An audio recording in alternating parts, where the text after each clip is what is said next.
Part 3 हो गया था। अब ये क्या है, पार्ट 4। ये क्वेश्चन क्या है, बहुत ही इंपॉर्टेंट। पहला वाला क्वेश्चन, दूसरा वाला भी क्वेश्चन देख लेना, और तीसरा वाला क्वेश्चन। ये भी क्वेश्चन क्या है, बहुत ही इंपॉर्टेंट है, क्योंकि कॉलम बेस्ड क्वेश्चन नीट और जेईई में अच्छे से आ रहे हैं। ठीक, अगला आ जाओ। चौथा वाला क्वेश्चन बहुत ही इंपॉर्टेंट है, रिपीट हो चुका है कई बार।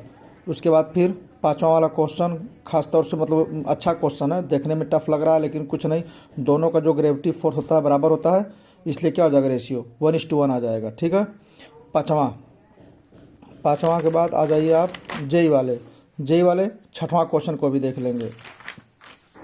तो आइए सातवां क्वेश्चन बहुत ही इंपॉर्टेंट है, नीट और जेईई दोनों के लिए मैं बोल रहा हूँ। सातवां क्वेश्चन बहुत ही इंपॉर्टेंट है, कुछ नहीं, दोनों का टाइम पूछता है। T=TU sin थीटा होता था, उससे भी कर सकते हैं, तो T1/T2 sin 60/sin 30 देख लेना, अभी इंपॉर्टेंट है सातवां के बाद आप आ जाइए आठवां बहुत इंपॉर्टेंट है। नौवां बहुत इंपॉर्टेंट, टोटली फार्मूले बेस्ड क्वेश्चन है ये। नौवां के बाद क्या है, दसवां भी बहुत इंपॉर्टेंट, ये भी बिल्कुल फार्मूला बेस्ड ही क्वेश्चन है। 11वां, ये भी बहुत इंपॉर्टेंट है। 11 के बाद 12, ये भी इंपॉर्टेंट है। 13 खासतौर से जेईई वाले भी देख सकते हैं, नीट वाले भी देख सकते हैं, आ सकता है ये 13 वाला भी।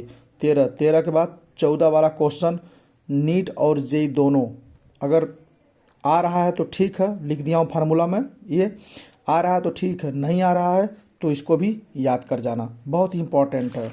14 के बाद 15 के बाद 16 तो बहुत इंपॉर्टेंट है, नीट के आप भी उसे, जेईई में भी आ सकता है, मेंस में और नीट में भी आ सकता है। फिर 16 के बाद 17 वाला भी क्वेश्चन क्या है, बहुत इंपॉर्टेंट है। 17 के बाद 18 वाला भी इंपॉर्टेंट है। 18 के बाद 19 वाला भी इंपॉर्टेंट। ये तो नीट उट में तो कापी और पेस्ट हो जाएगा, ये नीट और जेईई मेंस में।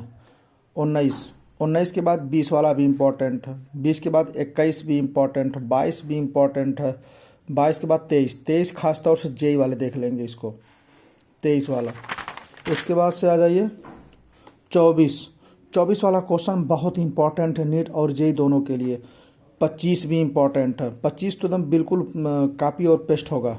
26 भी इंपॉर्टेंट है। 26 के बाद 27 भी इंपॉर्टेंट है। 27 के बाद क्या है, 28 भी इंपॉर्टेंट है, क्योंकि ये जो क्वेश्चन बता रहा हूँ इसमें बहुत कुछ कर सकता है, तो केवल वो डाटा बदलेगा, बाकी कॉन्सेप्ट यही रहेंगे। 28 के बाद 29 भी क्या है, बहुत ही इंपॉर्टेंट है। 30 भी इंपॉर्टेंट है। 31 भी इंपॉर्टेंट, ध्यान दे देना। 31 के बाद 32 तो रिपीट हो चुका है, 32 भी ध्यान देना, कुछ नहीं चेंज करता है, मैग्नेटिक फील्ड और उसके बीच ग्राफ क्या होता है ना, 32 के बाद 33 भी देख लेना।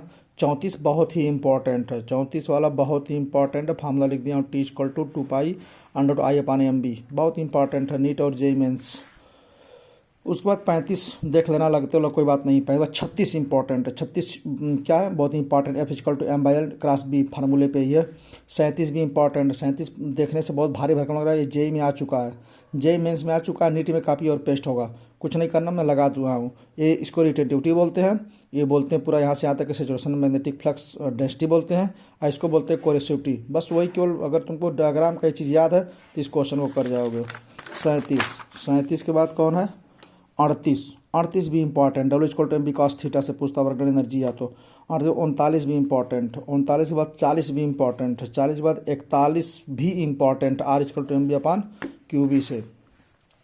फिर 42 भी इंपॉर्टेंट है, देख लेना, G=RS/R-S या S=IgG/I-IG से भी लग सकता है, ये भी बहुत इंपॉर्टेंट है। टाइप के क्वेश्चन आते हैं नीट और जेईई में। फिर 43 भी बहुत इंपॉर्टेंट है। 43 के बाद फिर क्या है, 45 बहुत इंपॉर्टेंट, मैं 45 वाला बोल रहा हूँ, क्योंकि फिगर ऑफ मेरिट पूछ रहा है। फिगर ऑफ मेरिट एक नई चीज़ है जो कि जनरली छूट जाती है topic. Figure of merit current upon deflection, K=I/θ, ये भी इंपॉर्टेंट है, 45 वाला भी। ये जो बताया हूँ, जितनी क्वेश्चन बताया हूँ, इस क्वेश्चन को नीट और जेईई की एग्ज़ाम देने से पहले एक बार ज़रूर रिवाइज करके ही बैठना आप लोग। ये सब बहुत ही क्या है, इम्पॉर्टेंट, ये सब क्वेश्चन क्या है, बहुत ही इम्पॉर्टेंट है।